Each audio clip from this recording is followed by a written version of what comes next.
Still taking the bus?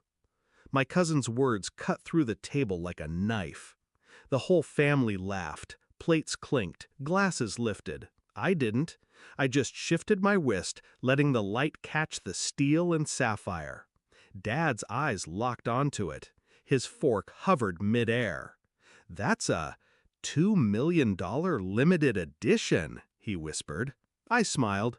"Oh, this old thing?" The room went silent.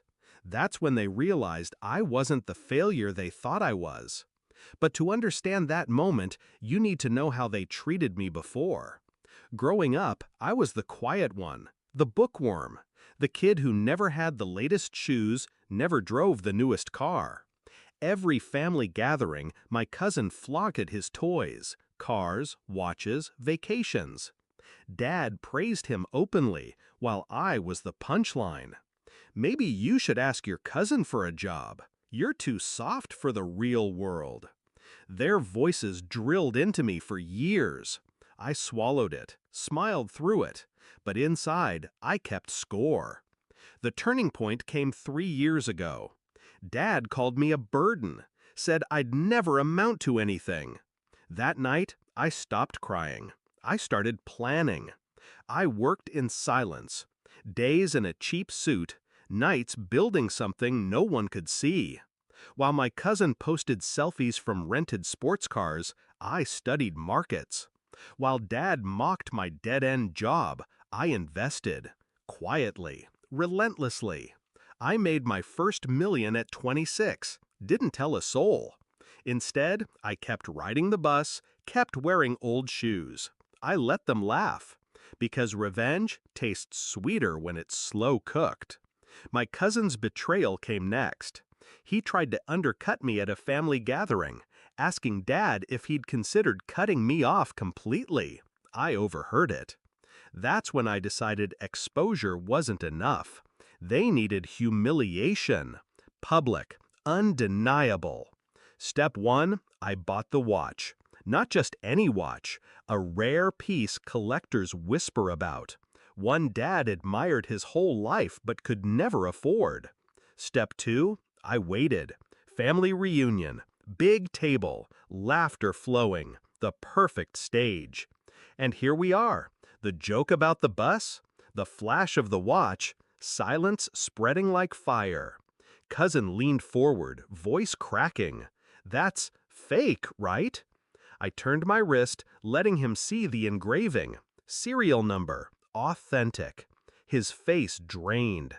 Dad cleared his throat. "Where did you... how?" I set my glass down slowly, looked him dead in the eye. "While you were busy doubting me, I was busy building. Stocks, tech, real estate. You didn't notice because you never looked." The table was frozen. My cousin's smirk gone, replaced with panic. Because he knew. His empire was built on appearances, on debt. Mine was built on patience. Then came the final strike. I slid an envelope across the table. Contracts, ownership papers. Dad's hands trembled as he opened it. His face paled. I now owned the very company my cousin boasted about working for. Quietly acquired, piece by piece, through shells and silent deals. The cousin who mocked me for taking the bus, he was now my employee. The silence broke with a stuttered laugh from an uncle, nervous, awkward. But I didn't. I leaned back, calm, steady. "Funny thing," I said softly. "You spend years telling someone they're nothing. Then one day, you wake up and realize they own everything you stand on." Dad looked at me differently then. Not as a disappointment, not even as a son, but as someone he no longer recognized. Good. Did I feel pity? Not an ounce. They chose to mock, to belittle, to measure worth in shallow ways. I chose to endure, to build, to rise. And when the moment came, I didn't raise my voice, I didn't gloat. I simply revealed the truth they had ignored all along. That's the cruelest kind of revenge. Not shouting you were wrong, just making them sit in the silence of their own disbelief. As the dinner ended, my cousin stayed quiet, his laughter gone, his face pale. Dad didn't speak to me on the way out, but his eyes followed the watch, every tick of its second hand, a reminder that the son he mocked had surpassed him. Now, I still ride the bus sometimes. Habit, maybe, a reminder.